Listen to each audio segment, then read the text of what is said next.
بسم اللہ والصلاۃ والسلام علی رسول اللہ خاتم النبیین ورحمۃ اللہ عالمین۔ لڑکیاں لڑکے ایکڈیمکس میں جو تھرڈ ورلڈ میں جب کمپیریزن کرتے ہیں ود ریفرنس ٹو پاکستان، تو یوں لگ رہا ہے جیسے لڑکیاں تعلیم میں زیادہ مارکس لینے میں آگے آتی جا رہی ہیں۔ اس کے ریزن کیا ہیں؟ ان کی جو خصوصیات ہیں، ہماری ویلیوز ہیں، نارمز ہیں، کنڈیشنز ہیں سوسائٹی کی، جو کسی طبقے کو اگر فورس کریں کہ وہ آرام سے وہ بیٹھے گھر میں بیٹھے کنفائن ٹو بکس ہو، اس کی بہت زیادہ موبیلٹی کو پسند نہ کیا جائے، تو پھر معاشرہ گویا کہ اس کو فورس کر رہا ہے you focus on that thing. تو پھر اس میں کچھ نیچرلی بھی اللہ تعالیٰ نے ٹریٹس ڈالے ہوئے ہیں سینسٹیویٹی کے۔ وہ اس لیے ڈالے ہوئے ہیں کہ اس نے ایک بیبی کی پرورش کرنی ہوتی ہے، جو الٹیمیٹ آبجیکٹو اللہ تعالیٰ کا کائنات تخلیق کرنے کا، نسل انسانی کا جو کنٹینیوٹی ہے، اس کے لیے اب بیبی کی پرورش کے لیے اس نے اس میں جو خصوصیات ڈالی ہیں وہ دنیا کی بہترین خصوصیات ہوتی ہیں، کیونکہ یہ سب سے بڑی دنیا میں اسائنمنٹ ایک آرگنائزیشن کو چلانے سے بھی بڑی ایک انسان کی پرورش کرنا ہوتا ہے۔ تو لہذا جو ٹریٹس ایک انسان کی پرورش کے لیے چاہیے وہ اللہ تعالیٰ کو پتا ہے، کیونکہ اللہ تعالیٰ کہتا ہے کہ ساری دنیا سے زیادہ جو قدر والی چیز ہے وہ کسی کی جان ہے، کیونکہ جان کو ختم کرنا ساری انسانیت کو ختم کرنے کے مترادف ہے۔ اگر جان ہی سلامت نہیں ہے تو کہتا ہے پراپرٹی کی کوئی ویلیو نہیں ہے، اداروں کا کوئی مقصد نہیں ہے۔ تو ساری دنیا کا فوکس پہلے ہے کہ جو جان پیدا میں نے کی ہے اس کی سلامتی مقدم ہے اللہ کے پاس۔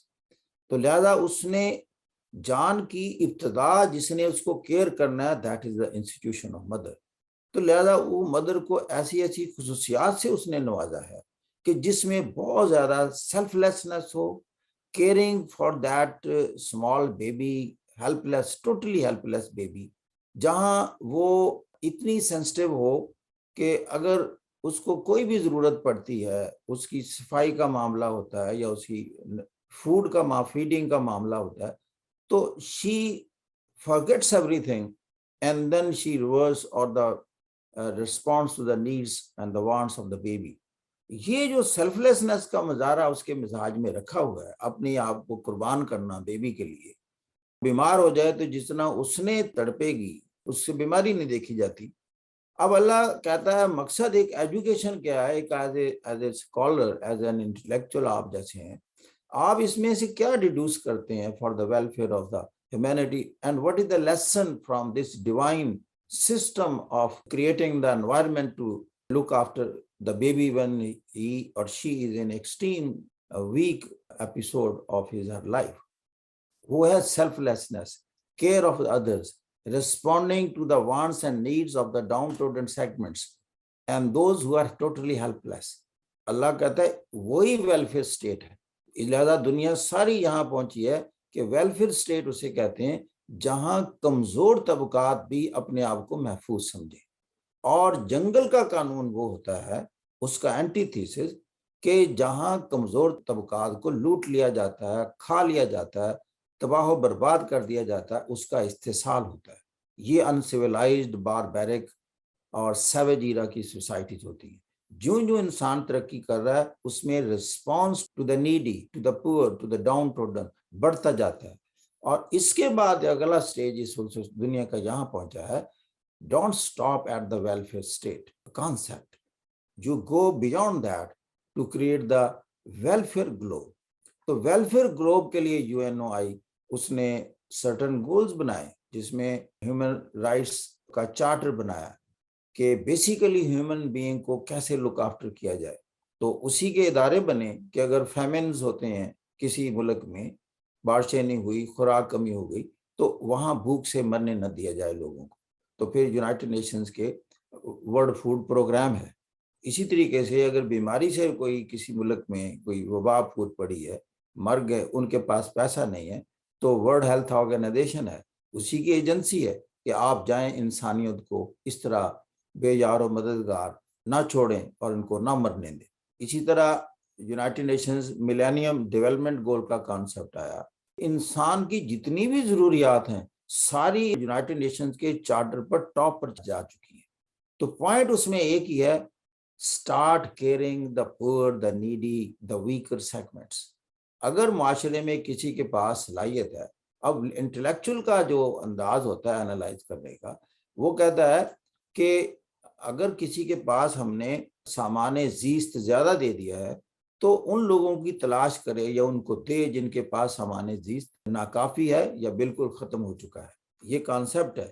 اسی کو لیتے لیتے ہم سٹیٹ میں لے کے گئے کہ سٹیٹ کا کام ہے کہ اپنے وہ بیت المال یا اس کا جو نیشنل ایکسچیکر جسے ہم کہتے ہیں اس میں سے وہ ان لوگوں پر لگائے جو کہ اس معاشرے میں اس ملک میں کمزور ہیں یا محروم ہیں.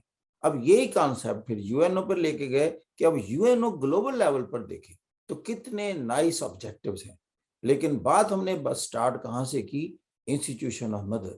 اللہ تعالیٰ نے وہ سارے ٹریس بدرجہ اتم اس ہستی میں ڈال دیے ہیں، ورنہ ہم سب اس دور سے گزرے ہیں جب ہم انتہائی کمزور بے بس تھے، ہمیں ہوش بھی نہیں تھا.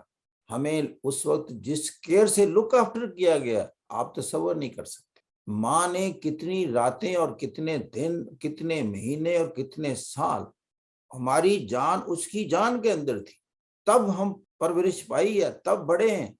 پھر جب تک ہم زندہ رہے ہماری ماں، اس کی نظریں ہم پر ہی رہیں، ہم پر ہی رہیں.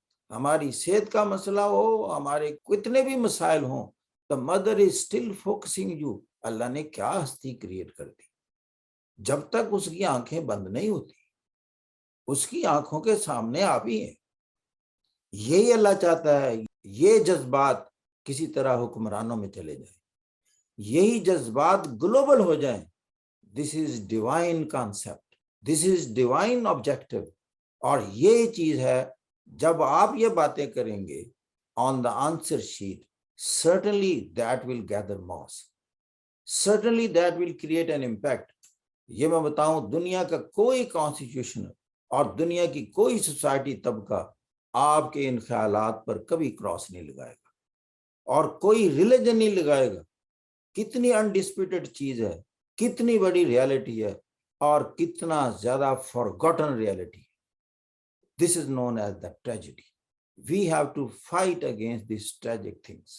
اسی کے خلاف جنگ کرنے والے لوگ دنیا میں اور تاریخ میں زندہ رہتے ہیں، اور کمزور طبقات سے فائدہ اٹھانے والے ہسٹری میں ایسے دب جاتے ہیں جو بڑے بڑے سینڈ ڈیونز کے اندر ہوں، and they never come up again.